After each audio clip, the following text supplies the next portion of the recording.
than an hour before the New Year's Eve ball drop, this 16-year-old boy massacred his family. This was 16-year-old Scott Kaloji. He lived with his mother Linda and his father Stephen. Scott had 3 older siblings. He was the youngest. His older brothers were Stephen Jr. and Jonathan, and his older sister was 18 named Brittany. And on New Year's Eve of 2017, his sister was back home from her first semester of college for the holidays. His brother Jonathan said that Scott had been unusual since he was a toddler.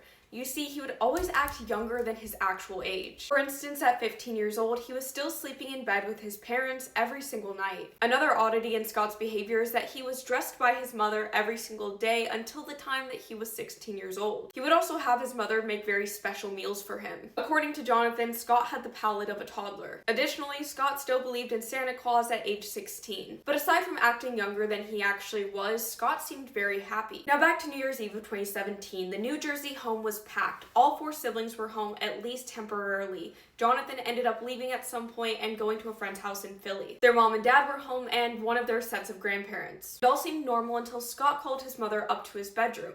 But when she arrived to his bedroom, it was completely dark. Within the dark room, he shot his mother until she was dead. His father heard the commotion and ran to Scott's room, where Scott did the same thing to him. After that, he murdered his sister Brittany. Stephen Jr. and their grandfather were the only ones who were able to escape. Mary Schultz was their grandfather's companion. She was not their biological grandmother, but she filled the role of grandmother, and all 3 of the children viewed her as such. Scott ended up pulling the trigger 14 times. It would later be discovered that Scott had looked up things like whether or not the weapon would be able to do the job, or whether or not it would be able to handle police if they arrived at the scene. As in, he wanted to make sure that the weapon he used would be effective against bulletproof vests. The defense attorney, Richard Lamuro, wanted Scott to only serve 30 years in prison. He did not deny the fact that Scott committed this atrocious crime, but he said that it was due to underlying mental illness and a psychotic break that was coming for years. He was essentially saying that Scott should have been treated long ago, however, the family did nothing. That defense ultimately did not work, and Scott was sentenced to serve 150 years in prison. When Scott's brother Jonathan was asked what that night had been like, he said that it was happy and that it was normal.